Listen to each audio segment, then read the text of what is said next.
Welcome. Feeling overwhelmed about how to do citations? This video gives a brief walkthrough of how to create a full citation for any source quickly using the MLA template of core elements. Paired with an in-text citation in your paper wherever you relate information from the source, this citation method will help you avoid plagiarism. However, there are many more format and style rules for MLA than we can address in this video. Visit our friendly library staff for help creating a citation which earns an A. This is the official MLA template of the 9 core elements considered for a Works Cited list citation. Each element represents an item of information you include in your Works Cited entry in the order listed here. You type in the information called for and follow it with a period or comma as indicated in the list. If there is no information for that element on the source, just skip it and go on to the next element. I will demonstrate this with my own source as we go, this academic journal article I found in a library database. Have your own source handy and type in the info for your own source. Let's begin. Element number 1 is author. Put the name of the source's creator here. It might be on the title page near the front of a book, or at the top or bottom of an article in print or on the web. Mine is right under the title of the article. List the person by last name, comma, then first name, followed by a period. If you have 2 authors, list the first author as last name first with a comma, then first name and a comma, and then "and" spelled out. Then list the second author by first and last name. For more than 2 authors, type the first author's last name, a comma, and first name, then et al., which is a Latin abbreviation meaning "and others." Finish the author element with a period. Element 2 is title of source. Type the name of your source here from a book's title page, the top of an article or web page, the title of a film or video, and so forth. If no title information is given, give a brief description of what the source is. If you do not have an author, the title of source element becomes the first element listed. You must have a title element for the citation to work. Short works like short stories or my article go in quotation marks. Follow with a period. The third element is title of container.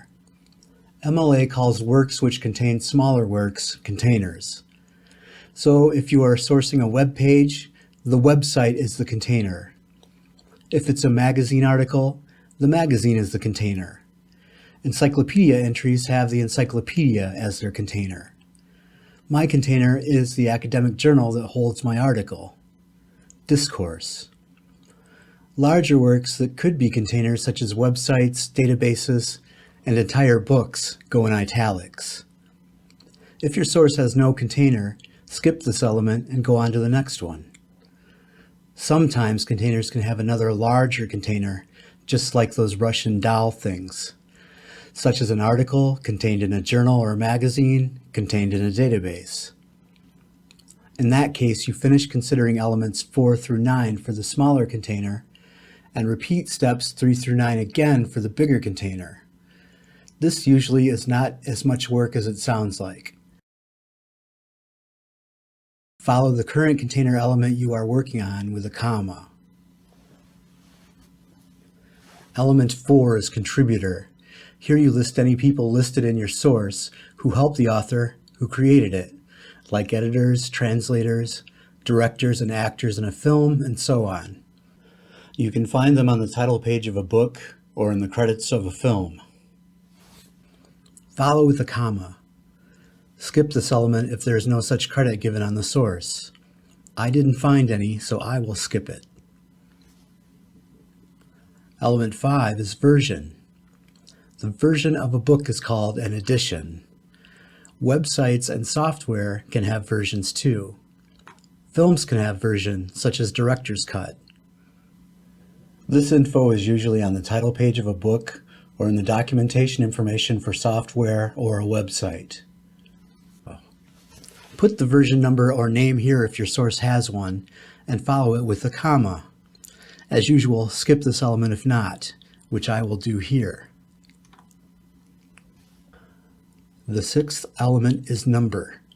This is for volume numbers of books, volume and/or issue numbers of magazines, journals, and newspapers, episode numbers of TV shows, etc. It's usually found on the title page of books or on the cover or top page of a periodical. My journal has both a volume and issue number. Follow with a comma. Element 7 is publisher, the person or organization which makes the source available to the public. Books usually have publishers listed on their title page, and websites often have publishers next to a copyright symbol at the bottom of their pages. Film companies are also listed under publisher. If your source includes a publisher, name them here and follow it with a comma.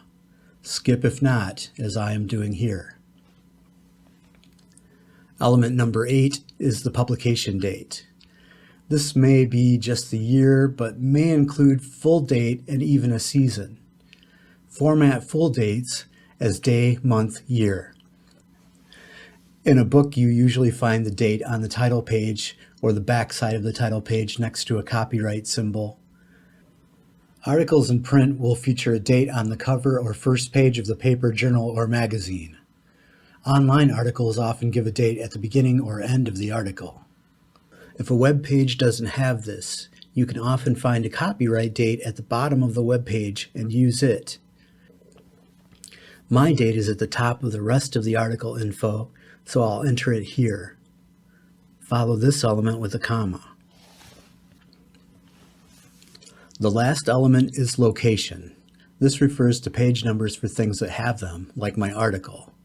It also applies to URLs for web pages and DOIs for academic articles. Finish this element with a period. With URLs, if you think the information posted may change, you should also type accessed day, month, year with today's date, followed by another period. To add the database, JSTOR, my second container element, I must return to element 3 and then fill out elements 4 through 9 again for the database. The good news is, an online database usually only requires a location element, so there's only one element left to add. Here I give the DOI from the article as the final location, since DOIs are supposed to be used instead of URLs if available. Whatever your final element winds up being, always finish your entry with a period, even if a comma is listed in that element in the template. So there you are. You have completed a citation for an MLA Works Cited list. It will be placed in alphabetical order by the first element with any other entries included in the list. Each entry should have a hanging indent. Remember to create an in-text citation leading to this detailed citation each time you use this source in your paper in order to avoid plagiarizing. Remember, library staff are standing by to help you create citations which are fully compliant with MLA guidelines. Just ask. We are happy to help.